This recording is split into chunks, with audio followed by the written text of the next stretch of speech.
In the bustling heart of Mokotono Market, an African man named Musa strode through the rows of vibrant stalls.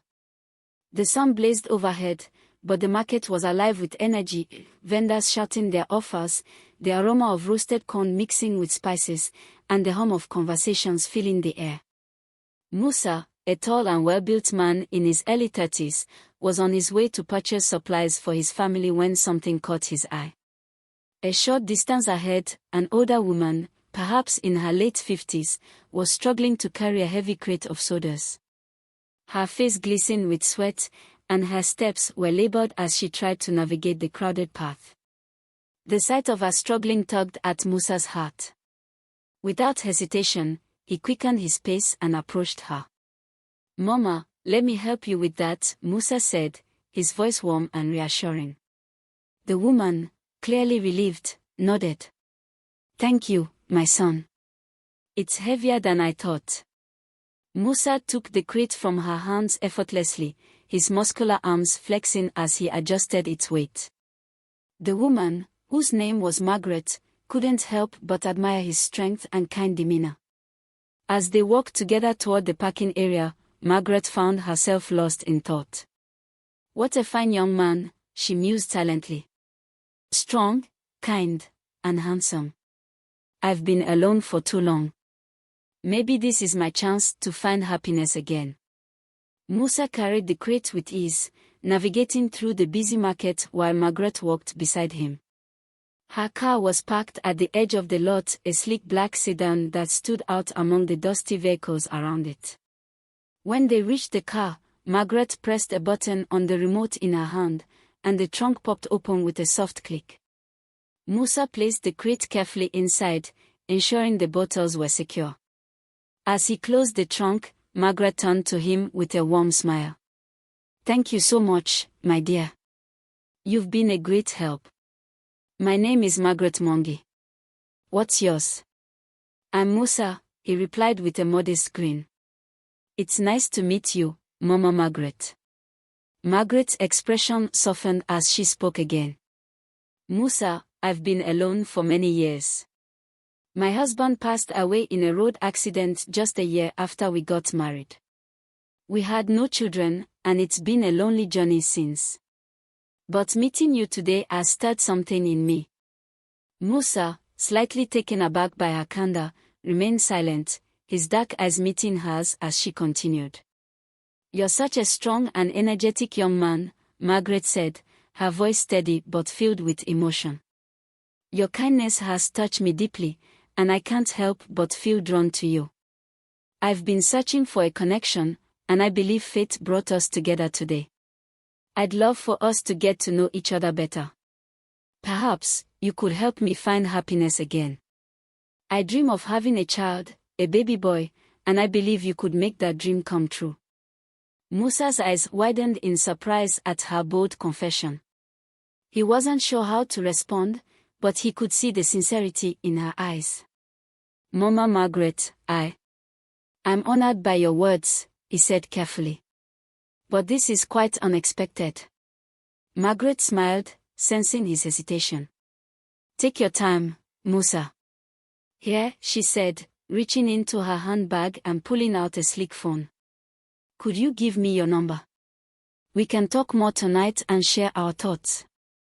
Musa hesitated for a moment before nodding. He recited his number, and Margaret saved it with a satisfied smile. "Thank you, Musa." "Here," she added, retrieving her wallet from the car. She pulled out a few crisp bills and handed them to him.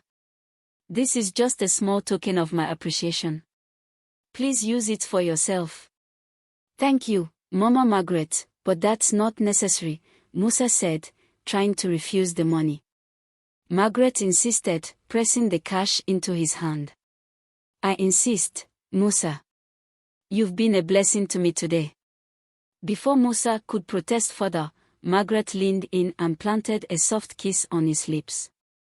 It was quick but left him stunned. She stepped back, her face glowing with a mixture of hope and determination. "I'll call you tonight, Musa," she said with a wink before stepping into her car and driving away. Musa stood there, holding the money and watching her car disappear into the distance. His heart was racing, and his mind was a whirlwind of thoughts. The market buzzed around him, but in that moment, all he could think about was the unexpected encounter that had just changed the course of his day, and possibly, his life.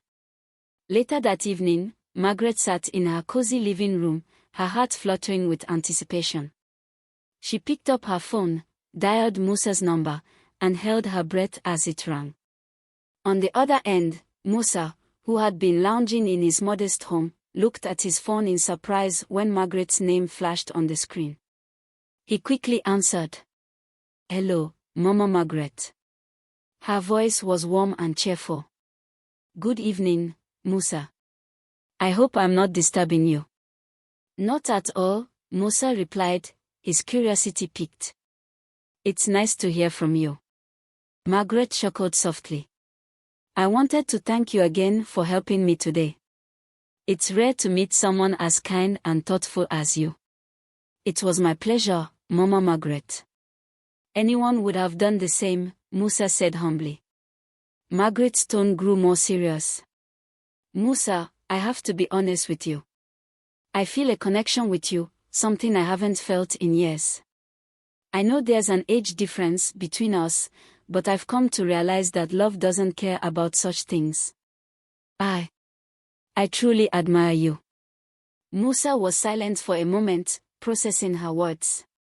"Mama Margaret, I don't know what to say. This is all so sudden." "Say you'll give us a chance," Margaret said softly. "I'm willing to give you everything you could ever want in life. I've been blessed with wealth, but it means nothing without someone to share it with. I want to share it with you, Musa. And more than that, I want us to be happy together."